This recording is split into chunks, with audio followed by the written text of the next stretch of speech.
Почитувани гледачи, добре дојдовте во уште една сезона на нашата и ваша интернет М телевизија со вашиот водител Томислав Јовановски и новата проект програма наречена 00748. Добро вечер, драги гледачи, во новото издание на Геополитичка призма. Вечерва требаше да имаме емисија со нашиот драг ко-водител и политичар редовите на ВМРО-ДПМН русофил Зоран Јовановски, но од оправдани причини, знаеме овој време на вируси, настинки и температура, така да замоли да го снимаме во некоја прва наредна прилика. И затоа сега ќе продолжиме со она што е стандард, тоа е геополитичка анализа, 10-15 минути, кој ги опфаќа случувањата во регионот, Европа и светот, односно различни жаришта, невралгични точки на планетава Земја. Да почнеме со она што се случува во Соединетите Американски држави. Значи, 45-тиот, односно сега веќе 47-ми председател, старо нов председател на Соединетите Американски држави, Доналд Трамп, најави и дел од своите предизборни ветувања веќе ги реализира. Службите, особено тоа одделение за ефикасност на владините институции, ДОД, што го води Елон Маск, веќе почна да чешла документацијата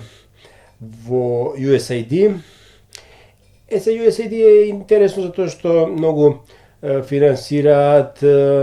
по различни земји, финансираат на многу континенти и во Македонија. Секако тоа се проекти, они го нарекуваат сето тоа под плаштот на демократијата, оџивување на демократијата, но исто така и тоа се невладени организации и други центри на локално ниво кои што се комплементарни со таа либерално-демократска агенда што оваа елита во Вашингтон што стои за Демократската партија, па делумно и Републиканската партија, работи на она што се нарекува неолиберален свет, постхуманизам, она што се нарекува дигитално општество и сега начално дигитално општество, велиме технологијата иде напред, но овде се заговара се она што може да биде покриено со вештачката интелигенција, со сето она што може да биде покриено со технолошките аспекти, да го во секојдневието да го замени досегашното работење на човечкиот фактор. Како и да е, USAID овде имаше своји проекти, има вложено стотици од независноста на Република Македонија, има вложено стотици милиони евра, односно долари, средства, работејќи, како што они тврдат, на плаштот на зајакнување на демократските процеси во Македонија. Сега за различни екипи, невладиниот сектор, тука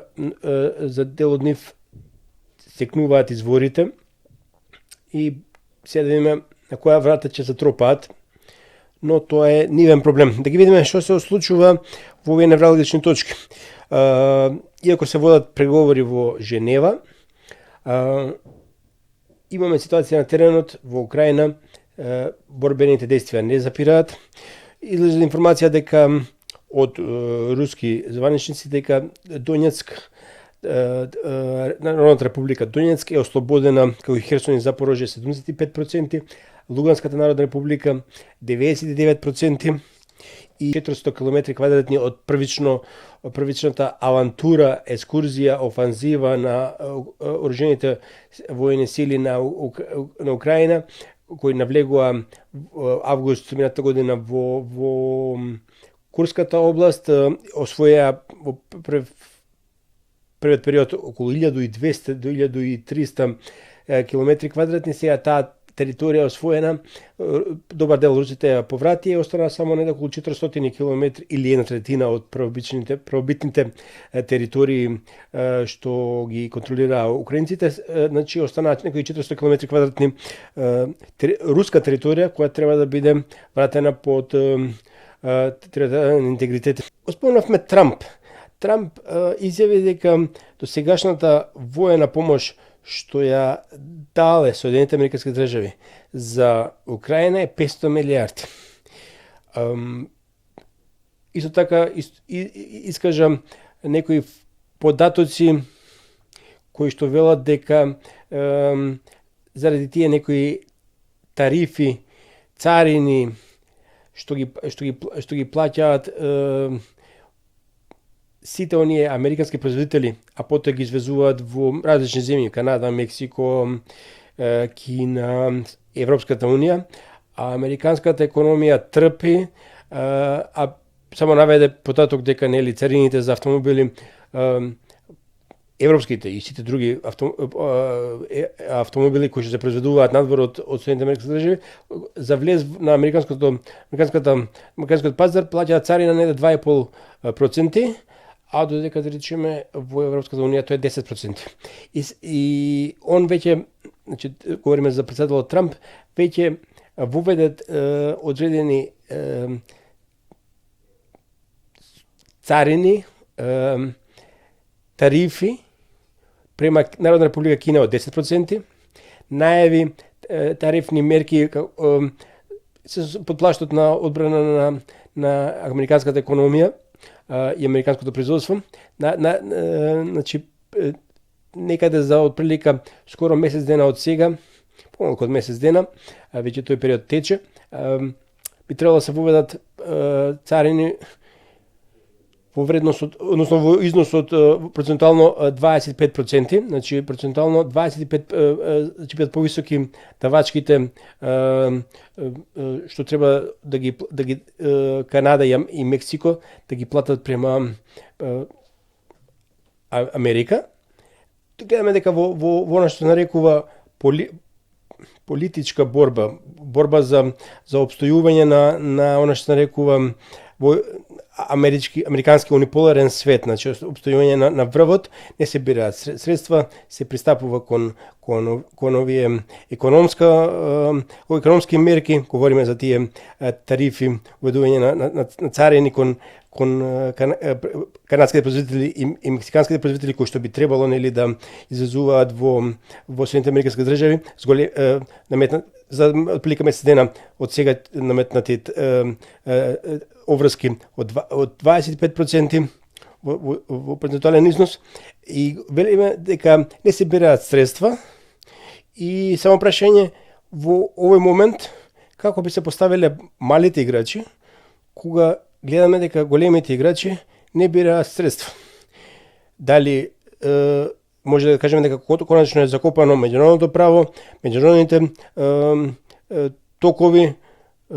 сето она што се нарекува некоја живееме во глобален свет, значи глобална економија, поставена на некои правила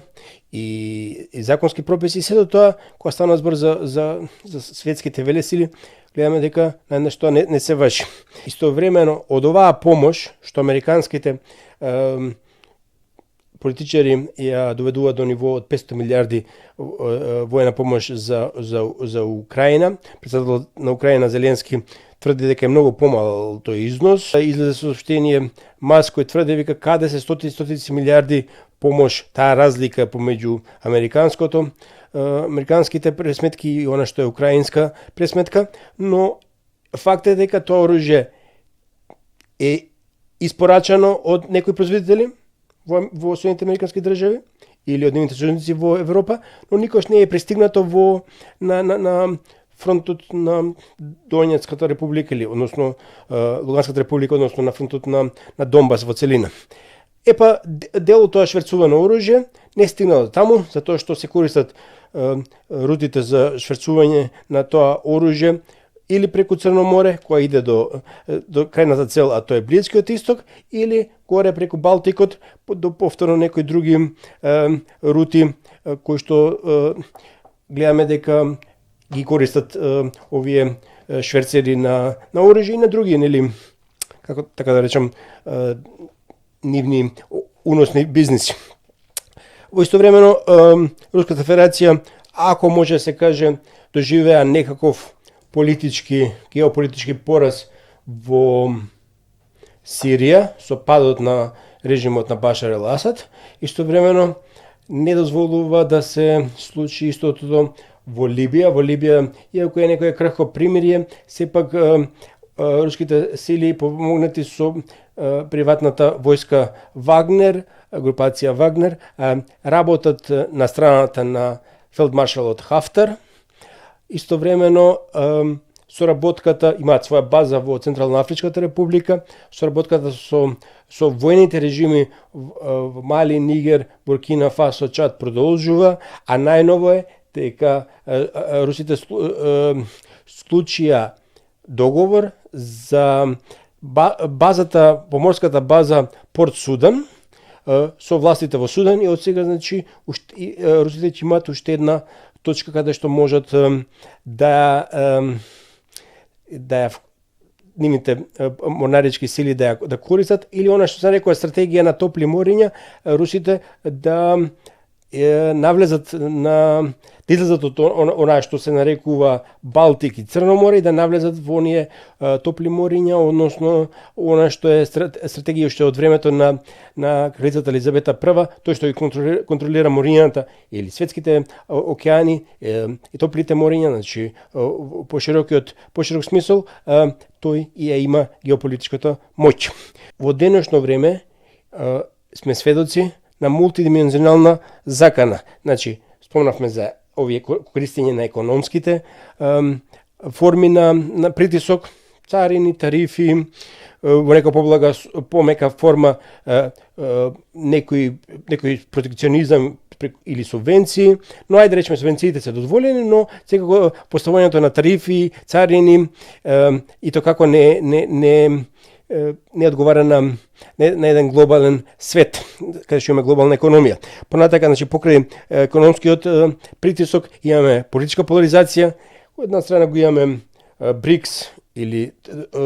председателот Путин, кој што е заговорник на она што нарекува мултиполарен свет, наспроти хегемонот кој што сака да го задржи педесталот, односно униполарниот свет, додека кинескиот врв се залага за соработка со сите страни, иако се они дел од БРИКС, не се поборници за целосно напуштање на овој глобален свет, зашто тоа ќе значи урушување на се што е досега изградено после Втората светска војна. И затоа имаше едно интервју на заменик премиерот на кинеската влада на Народна република Кина, кој што излезе со една дефиниција мултимодален свет, значи нека комбинација од мултиполарност и од овој англосаксонски свет, значи не може преку ноќ да се уруши ова што го имаме, ништо така и тоа што го имаме до сега не е веќе одржливо, мора сите да соработуваат во изградба на нешто подобро. Што ќе биде тоа подобро, ќе покаже времето. Сега, значи, имаме политичка поларизација, понавме економска примена на економски мерки за принуда, имаме биотехнологија, дефинитивно и ЦИА излезе со информации дека ковидот е излезен од лабораторија. Сега, дали е тоа скроз приватна лабораторија или кои се донаторите во тоа, во тој центар во Вухан и во Канада, тоа е веќе прашање за подлабока анализа, но факт е дека короната е како вирус бил произведен во она што се нарекува во лабораторија. Таа биотехнологија како се злоупотребува во нечии цели. И секако, кога го спомнавме овие економски принудни мерки, односно мерки за принуда, тоа влие на глобалната економија. влие на она што го нарекуваат англичаните supply chain, односно тој ланец на неспорака од производител до end customer, до крајниот корисник. Кога тоа тој supply chain е нарушен, се случува тоа што не се случи нам, во сите земји, значи, а тоа е инфлација и тоа до стапки од 20%, па не знам се случи да се при нарушување на тие ланци на обслужување од производител до end customer, тоа се нели граѓаните, да се случи да имаме ситуација да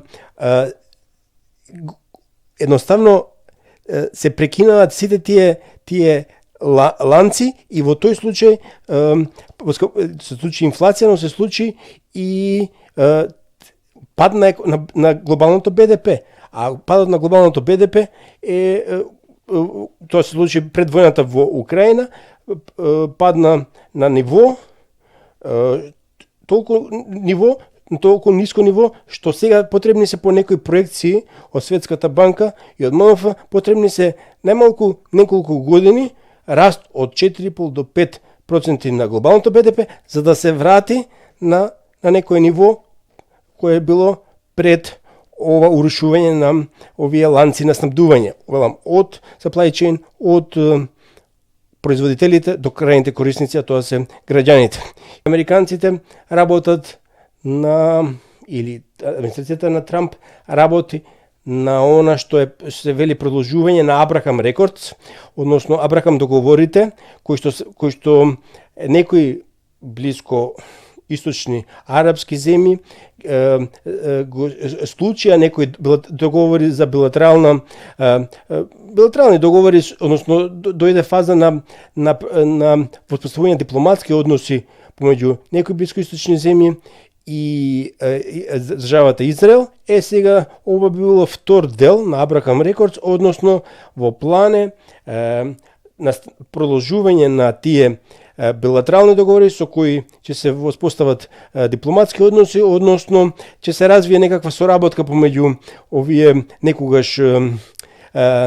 соседи кои што сепак биле и војувале.